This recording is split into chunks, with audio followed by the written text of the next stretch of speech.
Hi, and welcome back to my channel, everybody. I just hit 100 subscribers on here, which I know, like, this isn't 2007 anymore. 100 subscribers might not be a big deal to everybody, but it's a big deal to me, and I'm just, thank you for subscribing to me. It means the world. I know a lot of you guys found me because of the Resell Rabbit channel, which is great, but if you want to know more about me, I'm going to do a re-intro to my channel, because I don't think I've done one of those since maybe college. I don't even know if I did one back then. I'm just going to do a new channel tag and answer a bunch of pre-planned questions. But if you have any questions specifically that you'd like me to cover about me, my channel, my life, the universe, whatever, just leave them below and we'll do a big 100 subscriber spectacular.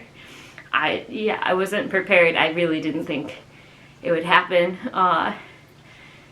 seeing as, like, I don't know, a month ago, 2 months ago, something like that, I had 35 subscribers. So you guys have basically tripled, which is amazing. So thank you for subscribing. I'm so glad you're here. I haven't introduced myself yet. You're watching the Christiana 321. I am the Christiana. I've been making videos on here for 10 years, I don't know, a long time, and it's mostly just been because I think it's fun, and so now I'm glad that maybe a few more people are gonna see it. For today, we're gonna go over the 1, 2, 3, 4, 5, 6, 7, 8, 9 books. Oh, I should have bought 10 books. Oh, I did buy 10 books. Okay, the 10 books that I bought in April. A few of them are school books, so I don't know if that really counts, and a few are. At least one of them, I think, was a pre-order, so I technically bought it a long time ago, or I don't know, it depends on when do you count buying it. When you go through the transaction, when money changes hands, I don't know, it's in this video, so. Okay, most of these are gonna be non-fiction, so we'll go over the first one, the fiction first. So sorry, I've not taken the stickers off some of these. So it's The Bookshop of Yesterdays by Amy Myerson. It's one of those lovely books that just has blurbs on the back. I basically never read blurbs, so unless I know one of the people who did the blurb. I don't know, do you care about blurbs? You can also let me know in the comments below, am I the weird one? Here, I basically just go by the little synopsis thingy and also judging the cover to decide if I want to pick up a book. Okay, so a woman inherits a beloved bookstore and sets forth on a journey of self-discovery in this poignant debut about family, forgiveness, and a love of reading. I have a lot of books about bookshops and libraries and just hubs of books, and I love bookshops, libraries. You can ask pretty much anybody, any of my friends and family, they'll tell you those are my happy places. Sometimes though, when I read books by people who love books, about books, it seems a little bit self-indulgent, a little bit I always wanted to be a librarian when I grew up. And this is what I think a librarian does. And sometimes they're amazing. I have high hopes for this one. It is very cute. But who knows? Alright. Next book is The New Nomads by Felix. Ooh. A last name that is not one I'm familiar with.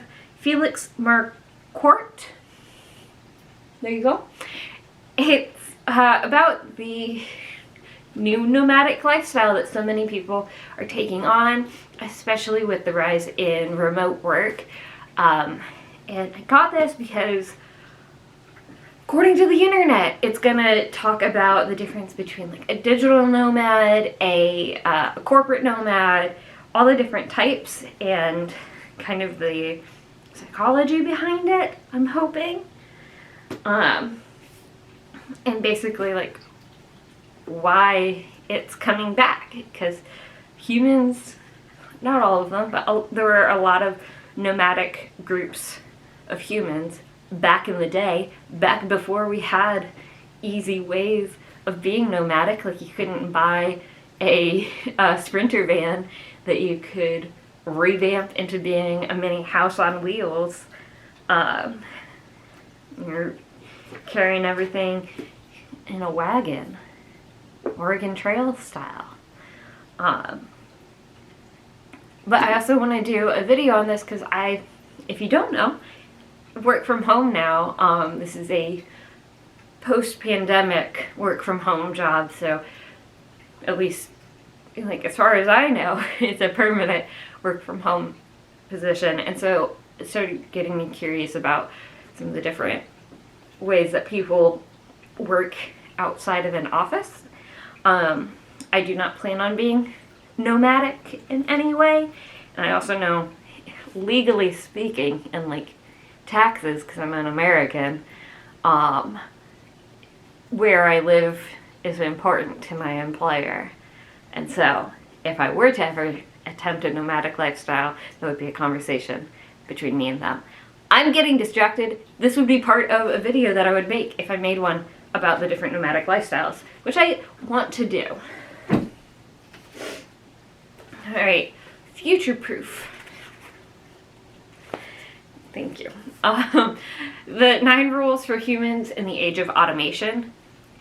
Nonfiction book, sometimes the title really tells everything, by Kevin Roos. I am a tech kind of person. Like my field is digital control systems, and so I'm very curious about this.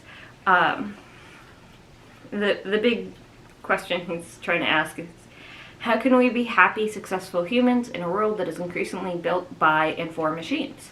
So, as a digital control specialist, I am very invested in how those that progression of digital controls is affecting the world around us. The more automated a thing is, usually the safer it is. So I feel like for a lot of fields, we are going the automation route, but not in all of them, because there are certain things that you want to have a human brain behind.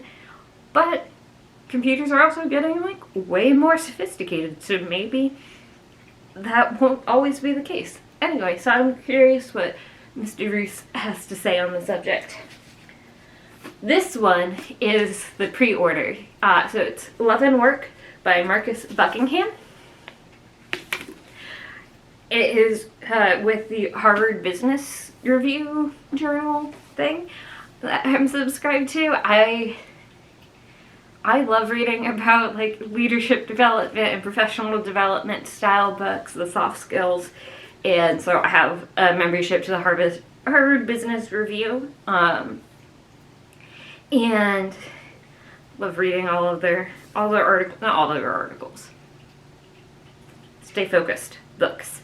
So this came up in one of the emails, and Marcus Buckingham has been doing and is still doing, I think there's a couple sessions left, these like Zoom lunch and learn type things for people who pre-ordered the book, and probably if you order it now, like you could get access to the old ones. Just look up Marcus Buckingham, Love and Work. Anyway, what is this book about, you ask? Great question. I should get to that at some point.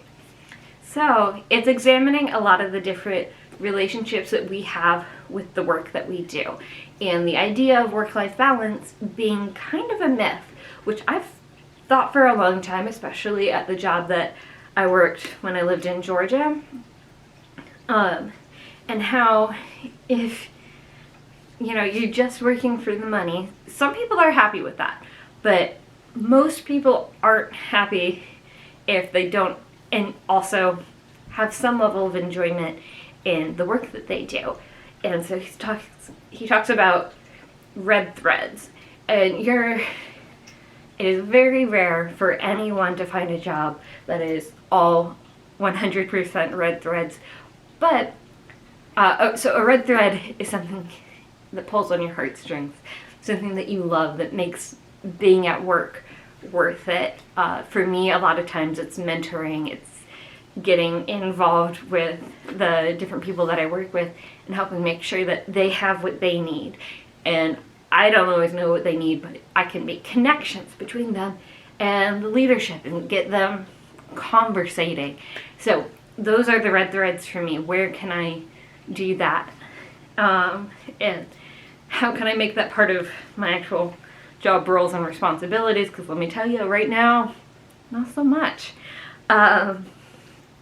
But so he talks about finding that and the different types of relationships between like an individual and their job, individual and your team, leadership, all those different things.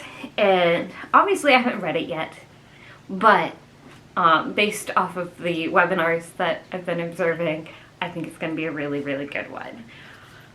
And there's another one that I kind of really want to do a video on based on what I know of this right now, but I have several books up here and ones that you can't see because I have them pulled out because I want to do this video on motivation in the workplace. It's something that has evolved a lot over time, and what we know now compared to what we knew 40 years ago is it's amazing how things have evolved, and I'm very excited about it, and I want to learn more about it so that I can share it with you, so that you can find more motivation in your life, whether it's for work or for your personal goals or whatever it is. Those are my red threads, helping other people get what they need.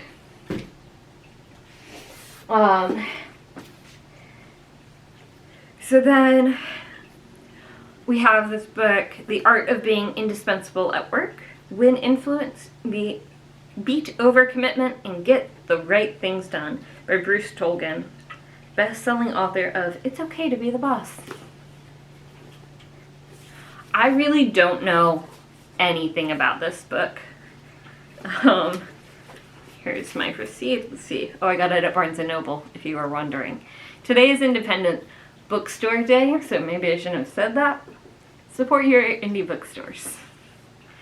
So what's the secret to being indispensable, a true go-to person in the workplace? I always try to be that person. For me, like, there's different levels of being indispensable. You don't want to be the only person who knows something, because in that case, being indispensable means that you can never do another job. If you were the only person who knows how that one PLC works, and you don't teach an upcoming engineer how that PLC works, then you're gonna be like, you're stuck until you retire, basically, and that's not a good place to be. But you do want to be someone who is the go-to person, someone who people can count on, that they know, like, if I need something, I can go talk to Christiana and get it done. Or at least she'll help me find the right person to get it done. And that's who I always strive to be. It's really difficult right now being in a new job at a new company. Really, this one is better than my last. Anyway, I know some stuff, but I don't know the people. I don't know the resources that this company has yet. So I can't be that person that helps you find the answer, because I don't know where the answers are yet, or where to even start half the time. So I'm working on doing that, and I have a feeling things like that will be covered in this book. But I also have Office Superman up here, which I feel like is just going to be it's got cartoons in it. Might be a flashier version of this book. I don't know though. So this is another one where I kind of feel like I could read, compare and contrast in a video, but also I just think that it's a good topic for me to be knowledgeable on so that I can be indispensable at work without being unmovable to new positions, if at some point in the future I'd like to. Alright, talk to me. How to ask better questions, get better answers, and interview anyone like a pro, by Dean Nelson, PhD. I've heard a lot of controversy in the academic community about whether or not to list your PhD on the cover of your books. I don't have a PhD, so I can't judge. I don't know if I ever get a PhD what I would do. I just know that some people find it a little bit cringe. Anyway, Dr. Dean Nelson wrote Talk to Me. And I don't know if I'm actually going to read this one. So it's about being like a journalist and everything. I think I got it because I always want this channel to be better, but I've also thought about doing blogs or doing a podcast or something. And if I were to do that, I would need to know how to talk to humans better than I do right now. And so I'm curious about the topic, but it's not something that I have immediate plans for. So for right now, this might just be a resource that I have on my shelf that I don't read so much. Alright. The next one is Ace. What Asexuality Reveals About Desire, Society, and the Meaning of Sex by Angela Chen. So, oh my gosh, I love that color. It's so pretty. This book has been on my TBR for a long time. I guess maybe not that long. When did it come out? Anyway, but in the asexual community online, this one gets brought up a decent amount, and I think that it would be really interesting to hear some more academic perspectives on the topic. Obviously, being in the community, I hear a lot of personal stories and different ideas that might be suffering from confidence bias, where just because this is how I experience asexuality, that's how I assume everyone experiences asexuality. And so I think coming from a more studious perspective, someone, let's see, she's a journalist and a writer, so somebody who's coming at it from a journalistic perspective, I think it would be really interesting to find out more about being ace. Okay, the next three I had to buy for a class that I'm taking this semester. This first one though, as soon as I saw it, I was like, yes, that is my type of book. So it's called Value Stream Mapping by Karen Martin and Mike Osterling. Ooh. Align your leadership team to deliver the highest possible value to your customers. So I'm assuming this will go into customer value propositions. Okay. Learn how to prepare and engage your leadership team in the transformation process. Gain a deep understanding about your current work systems and the related barriers to delivering value. Design a future state that enables outstanding performance on all fronts. And adopt the new design and lay foundation for continued improvement.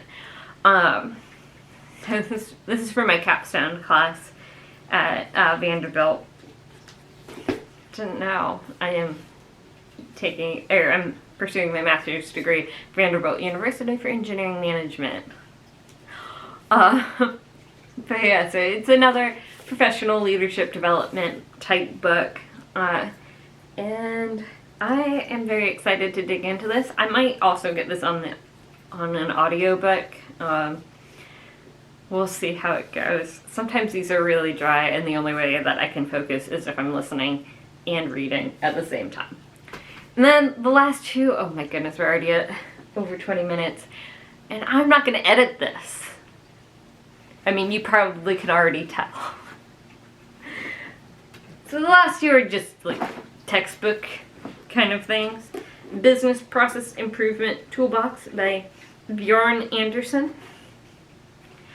And Software Requirements, 3rd edition by Carl Weigers and Joy Beatty.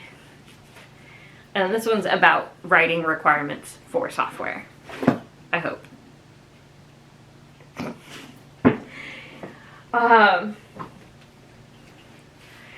So yeah, those are the 10 books that I purchased in April. And at least one of them I don't actually plan on reading anytime soon. I mean, it seemed interesting. This might be one of those ones that, like, I don't need to read it and there's other stuff that I need to do, and so my brain says, let's do the one that we don't need to read right now. Do you ever do that? Anyway, thank you for watching. If you made it this far, awesome. I'm so chuffed and cheesed and delighted that so many of you subscribed.